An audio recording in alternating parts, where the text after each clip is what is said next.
Hello student, कैसे आप लोग? उम्मीद करता आप लोग ठीक हो गया। आपका मेरे यूट्यूब चैनल संजीव ज्ञान गुरुकुल का स्वागत है। आज मैं आपको क्लास 9 का गणित में त्रिभुज चैप्टर का प्रश्न 7.2 का प्रश्न 4 सॉल्व करके समझाऊंगा। इसको समझा मैं आपको बहुत ही आसानी में स्टेप बाय स्टेप समझाऊंगा, ताकि आप सभी स्टूडेंट को इस प्रश्न का अच्छी प्रकार से समझ में आ जाए। ठीक है, और यदि आप वीडियो को पसंद आए तो प्लीज वीडियो को लाइक शेयर कर दीजिएगा, और यदि आप वीडियो पर नए हैं तो सब्सक्राइब बटन प्रेस कर बेल आइकन प्रेस कर और पर क्लिक कर दीजिएगा, ताकि हमारी हर पहली आने वाली वीडियो को नोटिफिकेशन आपको समय समय पर मिलती रहे। ठीक है, अब प्रश्न 4 सॉल्व करने से पहले मैं आपको एक बात कह दूं कि इस वीडियो को पूरा अंत तक देखिएगा, बीच में कहीं भी स्किप मत कीजिएगा, नहीं तो आपको वीडियो में प्रश्न का अच्छी प्रकार से समझ नहीं आएगा। ठीक है, तो देखिए प्रश्न 4 क्या कह रहा है। एबीसी एक त्रिभुज है जिसमें एसी और एबी पर खींचे गए शीर्षलंब आपका क्या है, बीई और सी एफ बराबर है। ठीक है, देखिए आकृति 7.32 और दर्शाइए कि पहला भाग में आपको बोला त्रिभुज ए बी ई सर्वांश में त्रिभुज ए सी एफ का, और दूसरा भाग में बोला गया ए बी बराबर ए सी, अर्थात त्रिभुज ए बी सी एक समद्विबाहु त्रिभुज है। आपको ये दोनों सिद्ध करने बोला भाग। ठीक है, तो देखिए आकृति आपका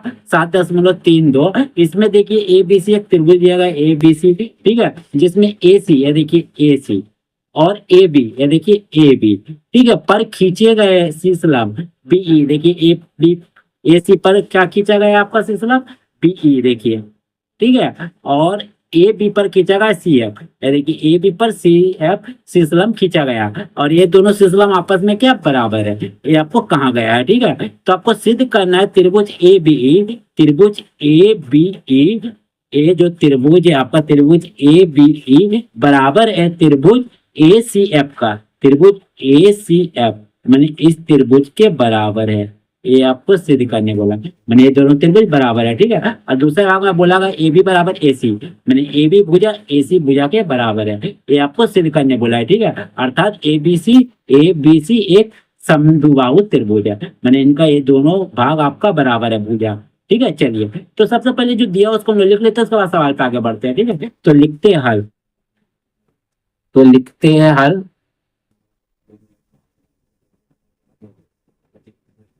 लिखते हैं दिया है, दिया है क्या दिया गया है, त्रिभुज ए बी सी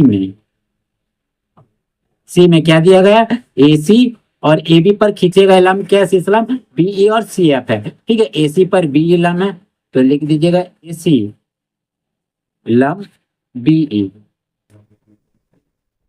ठीक है, और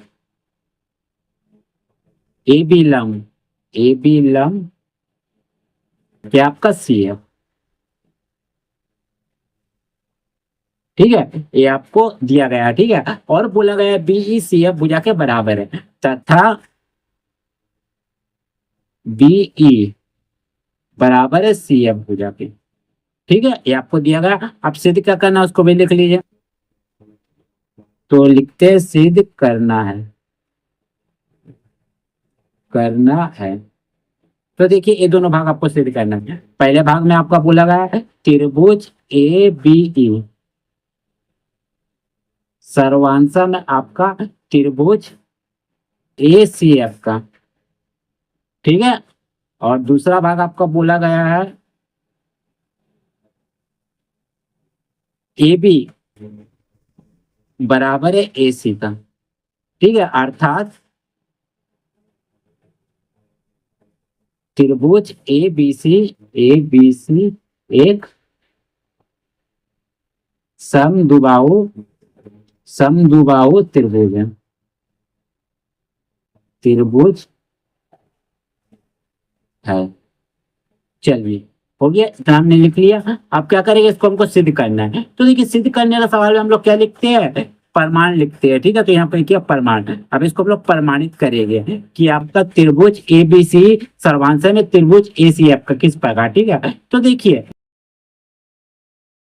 जिसको हम लोग सिद्ध करना है उन दोनों त्रिभुजों को लेते हैं हम लोग त्रिभुज ए बी ई एवं त्रिभुज ए सी एफ में।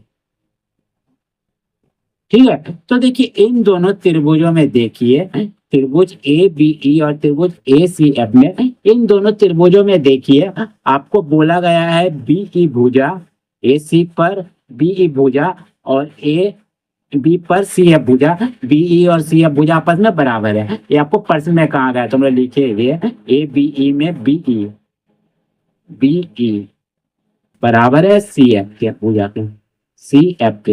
ये आपको प्रश्न पे दिया गया है, दिया है। ठीक है, चलिए अब देखिए, अब देखिए ए सी भुजा पर आपका बीई क्या लंब है, ठीक है, 90 डिग्री है। लंब है यानी ये 90 डिग्री है, दोनों तरफ 90 डिग्री बना रहा है। ठीक है, तो हम लोग क्या कैसे लिखेंगे इसको, बीई त्रिभुज पर कैसे लिखेंगे, लिखेंगे इस कोण को कि ए ई बी।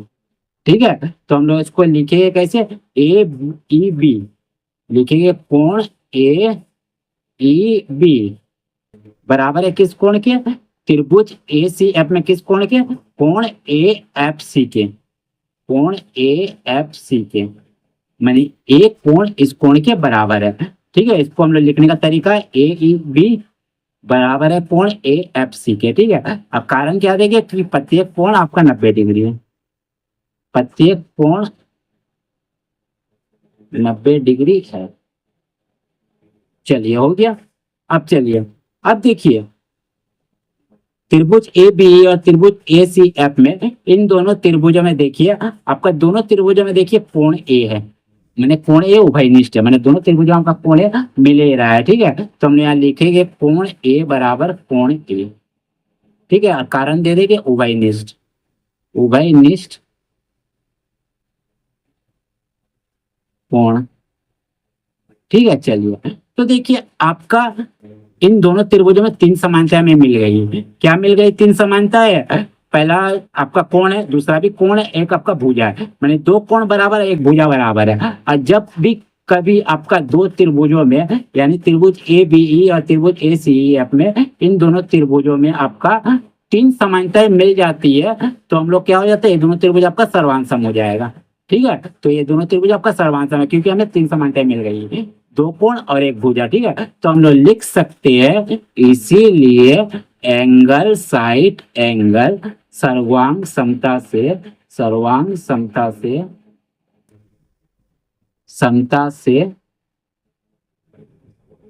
सर्वांग समता नियम से लिखिएगा। ठीक है, सर्वांग समता नियम से, नियम से त्रिभुज ए बी ई सर्वांशम आपका त्रिभुज ए सी एफ का, ए सी एफ का। ठीक है, ये हो गया इसका पहला प्रूफ, पहला भाग आपका प्रूफ हो गया। ठीक है, तो जी यहाँ पे लिख दीजिएगा पहले भाग का मैंने सॉल्व किया।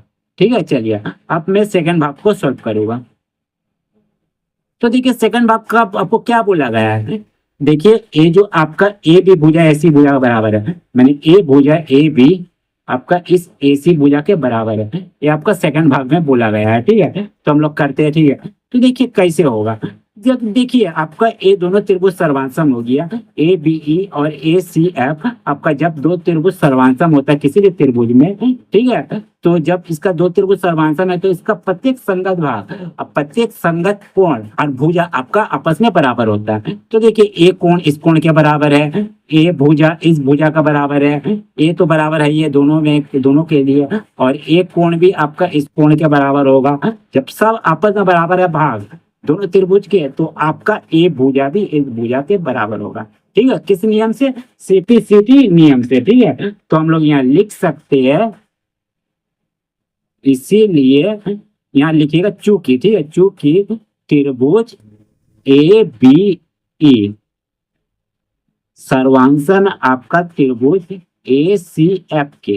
ठीक है, तो इसीलिए आपका ए बी भुजा बराबर होगा ए सी भुजा के, इसीलिए आपका ए बी भुजा बराबर होगा ए सी भुजा के। ठीक है, किस नियम से, सीपीसीटी सर्वांग समता नियम से, नियम से। ठीक है, चलिए, ठीक है, और सीपीसीटी का मतलब होता है आपका सर्वांगसम त्रिभुज संगत अवयव। ठीक है, इसके अनुसार ये क्या है, दोनों भुजा बराबर है। ठीक है, तो हम लोग कह सकते हैं अतः ए बी सी त्रिभुज ए बी सी त्रिभुज ए बी सी एक समद्विबाहु